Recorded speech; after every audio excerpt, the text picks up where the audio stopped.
Black hole ब्रह्मांड की सबसे शक्तिशाली चीज है। यह इतना शक्तिशाली है कि यह सभी तारों को तोड़कर परमाणु के आकार के टुकड़ों में बदल सकता है। हालांकि यह बेहद डरावना है, लेकिन इससे भी ज्यादा भयानक बात यह है कि यह पूरे ब्रह्मांड को ही मिटा सकता है। इस वीडियो में हम संक्षेप में ब्लैक होल्स के बारे में बात करेंगे।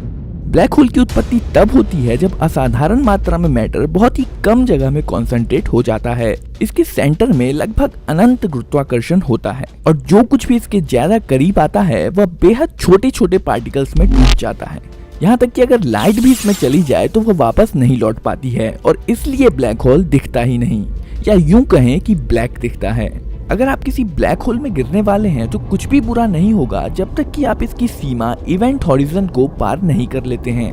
आप इसको इस तरह से सोच सकते हैं कि जैसे आप एक नदी में तैर रहे हैं जो आगे जाकर एक बड़े झरने में गिर रही है। हालांकि आप झरने को देख नहीं पा रहे होंगे, आप झरने के करीब और करीब जा रहे होंगे और धारा तेज और तेज होती चली जाएगी और एक सीमा ऐसी भी आएगी जब बहाव की गति आपके तैरने की गति से ज्यादा हो जाएगी। अगर आपने इस सीमा को पार कर लिया तो चाहे आप वापस जाने का कितना भी प्रयास कर लें, आप कभी वापस नहीं जा सकते और यह निश्चित है कि नदी का बहाव आपको झरने में गिराकर मार ही डालेगा। इसी प्रकार चाहे कोई भी वस्तु क्यों ना हो, अगर वह ब्लैक होल की सीमा के अंदर आ गई तो वह कभी वापस नहीं लौट सकती है। ब्लैक होल की यही बात इसे ब्रह्मांड की दूसरी चीजों से अलग बनाती है। हम कभी नहीं जान सकते कि ब्लैक होल के अंदर क्या है जब तक कि हम कभी वापस नहीं आने के लिए तैयार नहीं हो जाते। इसलिए ब्लैक होल के अंदर क्या है ये बताने का कोई रास्ता ही नहीं है, पर फिर भी इसके बाहरी किनारों पे क्या चल रहा है इसके बारे में हमारे पास कुछ विचार हैं। ब्लैक होल्स अपने मास को रेडिएट करते रहते हैं, वैसे ही जैसे चूल्हे पर रखे हुए गर्म बर्तन का पानी भाप बन के उड़ता रहता है। इसे हॉकिंग रेडिएशन कहते हैं। ब्लैक होल्स लगातार अपने मास का बहुत छोटा हिस्सा खोते रहते हैं। यह प्रोसेस इतना धीमा होता है कि हमारे सूरज के जितने मास वाले ब्लैक होल को 10,000 अरब अरब अरब अरब अरब अरब साल लगेंगे, तब जाकर इसका 0.00000001% मास कम हो पाएगा। यह बिना रुके लगातार होता रहता है और जैसे जैसे ये होता रहता है वैसे वैसे इसके मास कम होने की गति भी बढ़ती रहती है। भविष्य में बहुत आगे जब ब्रह्मांड का अंतिम तारा भी खरबों साल पहले खत्म हो चुका होगा, तब ब्लैक होल मास रेडिएट करते करते अंततः लुप्त हो जाएंगे और पीछे रह जाएगा तो बस कुछ थोड़ा सा रेडिएशन। पर ये एक समस्या खड़ी कर देगा, क्योंकि ब्लैक होल के गायब होने की प्रक्रिया में कुछ मूल चीज नष्ट हो सकती है और वो है जानकारी। पर जानकारी क्या है?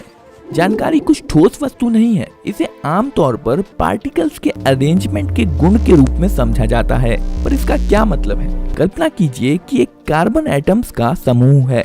इसे एक खास तरह से अरेंज कर दीजिए और आप देखेंगे कि कोयला बन गया। अब इन्हीं एटम्स को दूसरी तरह से अरेंज कर दीजिए और आपको हीरा मिल जाएगा।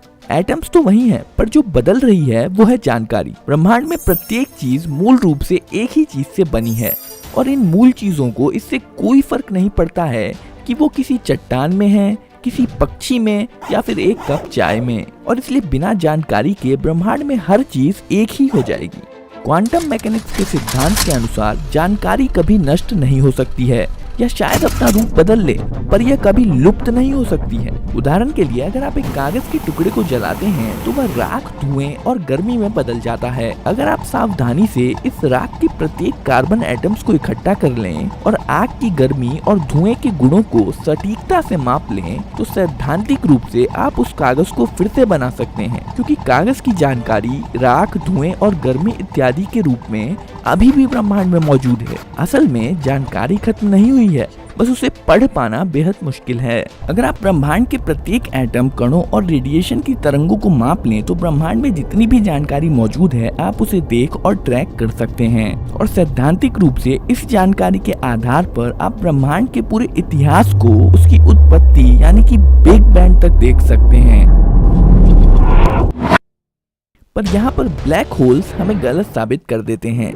जानकारी हमें बताती है कि कैसे एक वस्तु दूसरी वस्तु से अलग है और कौन सी वस्तु पहले क्या थी, लेकिन ब्लैक होल इसका उल्टा करते हैं। ये अलग अलग चीजों को लेकर उसे एक कर देते हैं, ये जानकारी को ही नष्ट कर देते हैं। ये इंफॉर्मेशन पैराडॉक्स यानी कि जानकारी का विरोधाभास पैदा करता है और अभी तक जितना हम जानते हैं उसके लिए ये एक गंभीर समस्या है। आइए समझते हैं कि इंफॉर्मेशन पैराडॉक्स क्या है।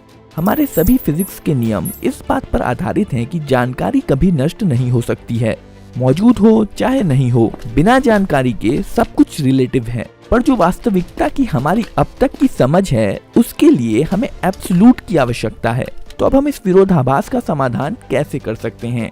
यहाँ पर कुछ बातें हो सकती हैं। पहली, जानकारी हमेशा के लिए नष्ट हो जाती है।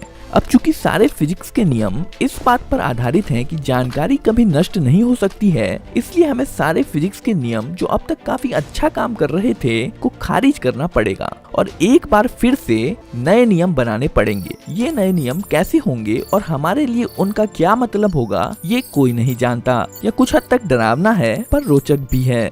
दूसरी बात ये भी हो सकती है कि जानकारी छुपी हुई है।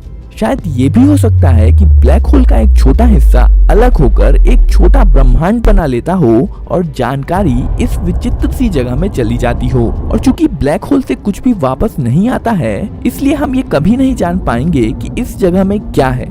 पर फिर भी जानकारी नष्ट नहीं हुई है, बस हम इसे देख नहीं सकते हैं। और शायद ब्लैक होल अपने जीवन चक्र के अंत में पूरी तरह से लुप्त नहीं होता हो, पर इसका कुछ अंश रह ही जाता हो जिसमें बस जानकारी ही रहती हो। वीडियो में आगे बढ़ने से पहले मैं आपको बता दूं दोस्तों कि अगर आप भी ब्लैक होल से रिलेटेड और भी इंफॉर्मेशन पाना चाहते हैं तो आपको भी मेरी तरह द यूनिवर्स इन नटशेल की बुक समरी कुकू एफएम पर मिल जाएगी।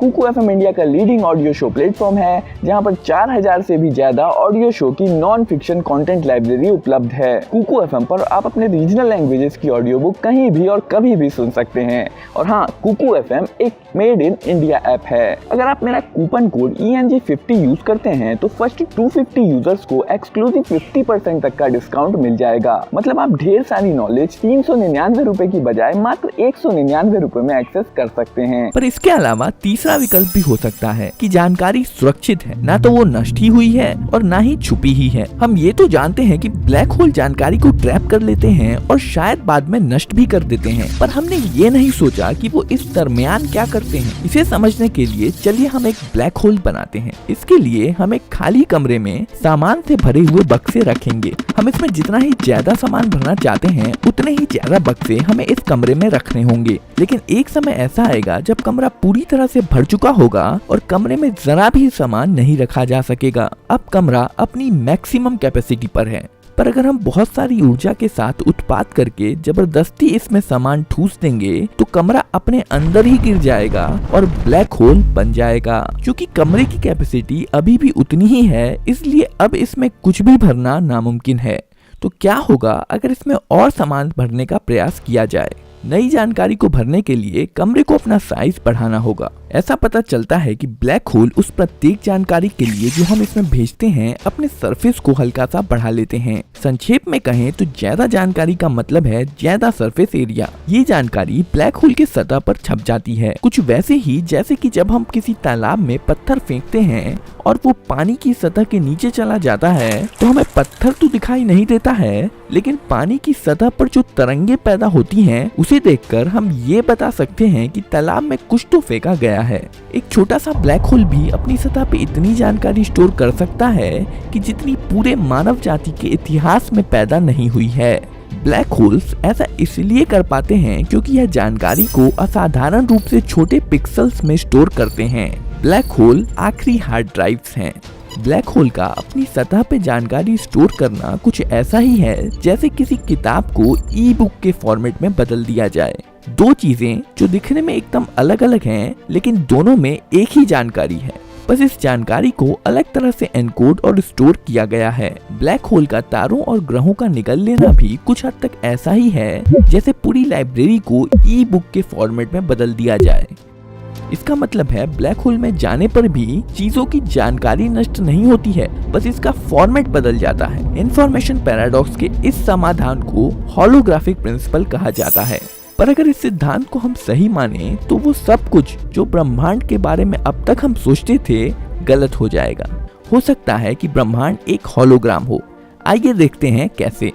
अगर वाकई में जानकारी ब्लैक होल की सतह पर स्टोर होती है तो ब्लैक होल से जो हॉकिंग रेडिएशन निकलती हैं, हो सकता है कि बाहर निकलते समय इस जानकारी से प्रभावित होती हों और जानकारी के अनुसार इसमें कुछ बदलाव हो जाते हों। इस प्रकार हॉकिंग रेडिएशन के रूप में जानकारी सुरक्षित रहेगी और हमें पूरी फिजिक्स को बदलने की जरूरत नहीं पड़ेगी और इंफॉर्मेशन पैराडॉक्स का समाधान भी हो जाएगा। लेकिन अभी भी हमें वास्तविकता की समझ को मूल रूप से बदलने की जरूरत है, क्योंकि अगर वो सब कुछ जो ब्लैक होल में गिरता है वह इसकी 2 डायमेंशनल सतह इवेंट होराइजन में स्टोर हो जाता है, तो इसका मतलब है 3 डायमेंशनल जानकारी 2 डायमेंशनल सतह पे एनकोड हो रही है। और इसका एक खास नाम भी है, होलोग्राम। होलोग्राम एक 3 डायमेंशनल फोटो की तरह है, प्लास्टिक का एक फ्लैट टुकड़ा जो 3 डायमेंशनल इमेज को एनकोड करता है। ब्लैक होल भी एक होलोग्राम की तरह है, क्योंकि जो कुछ भी इसके अंदर है उसकी जानकारी इसकी सतह इवेंट होराइजन जो कि 2 डायमेंशनल है पर एनकोडेड है।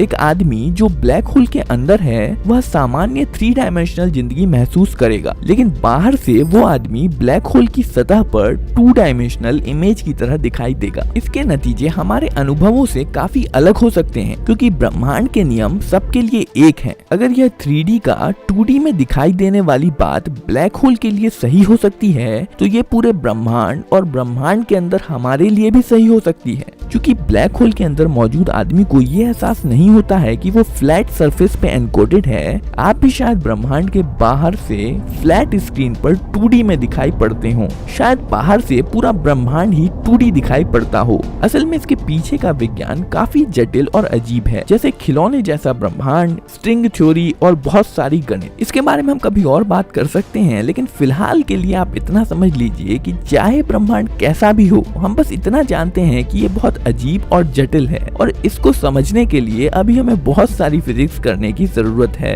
तो दोस्तों आप भी डाउनलोड करो कुकू एफएम और सुनो ढेर सारी ऑडियो बुक्स। कुकू एफएम पर आप अपने रीजनल लैंग्वेजेस की ऑडियो बुक भी सुन सकते हैं। अगर आप डिस्क्रिप्शन में दिए गए कूपन कोड ENG50 का यूज करते हैं तो फर्स्ट 250 यूजर्स को 50% तक का डिस्काउंट मिल जाएगा। यानी कि अब आप ढेर सारी नॉलेज को 399 रुपए की बजाय मात्र 199 रुपए में एक्सेस कर सकते हैं। मतलब हर घर कुकू एफएम।